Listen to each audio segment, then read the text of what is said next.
साम्राज्य, सामान्यांचा असामान्य आवाज। पती पत्नी शेततळ्यात उडी मारून आत्महत्याचा केला प्रयत्न, पतीचा जागीच मृत्यू तर पत्नीची मृत्यूशी झुंज।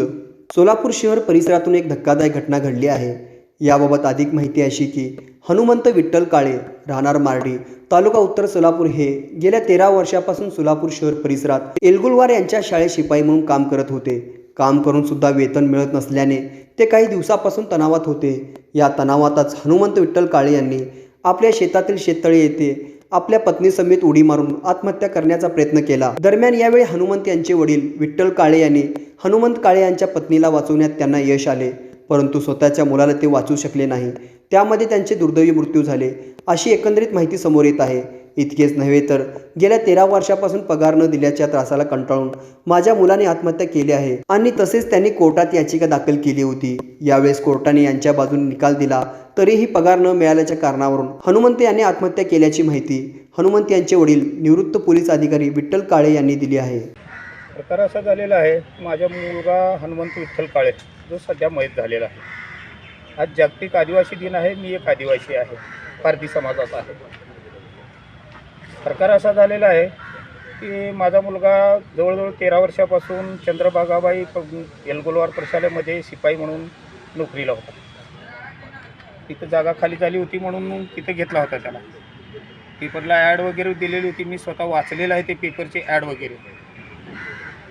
तरी जवळजवळ 7 वर्ष झाले। 7 वर्ष झाल्यानंतर अजून कसं शाला तर मग कोर्टात गेलो, मग हायकोर्टात गेलो। हायकोर्टाने आदेश दिलेला आहे की बाबा त्याची तुमच्याकडे जागा नाही असं म्हणता तर मग त्याला दुसरीकडे भरा, पण त्याची पद भरा असा आदेश आल्यानंतर ह्याने अप्रूव्हल पास केला।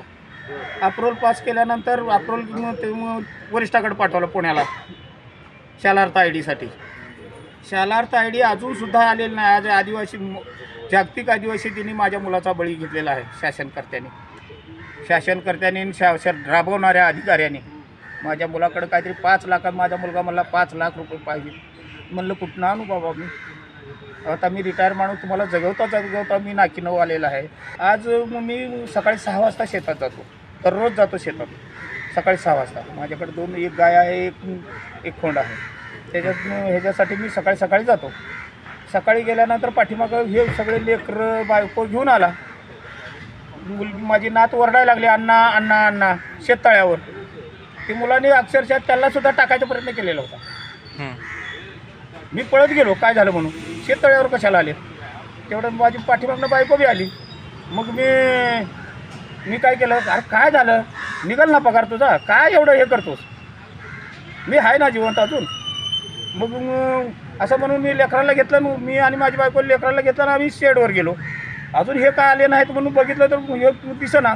पळत गेलो, मी आंघोळीची तयारी होती, मी अंडरवेअरवरच होतो। पळत गेलो, तिथं बघितलं तर खालनं बुडबुडी येत होत्या। अरे बाबा म्हणलं ते तळ्यातच आहेत। उडी मारली, मग हाताला सून आली। सुनाचा ब्लाऊज धरला आणि वरती काढली तिला वरती काढल्यानंतर मग एकट्या माणसाला निघत नाही, ते शेततळ्यातलं कापड ते घसरडं आहे।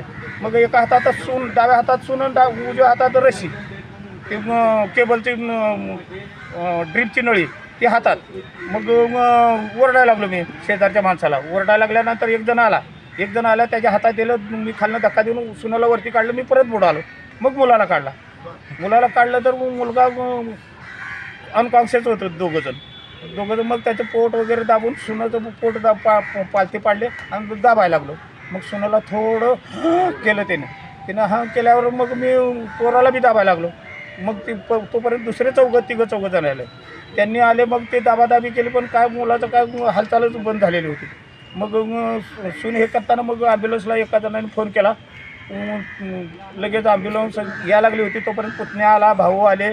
आता मागणी काय तुमची? काय माझी मागणी अशी आहे की शासनकर्त्यांनी मला न्याय द्यावा मला, आणि माझ्या सुनेला नोकरीला लावावं, त्याच्याशिवाय मी काय बाडी उचलत नाहीत ना।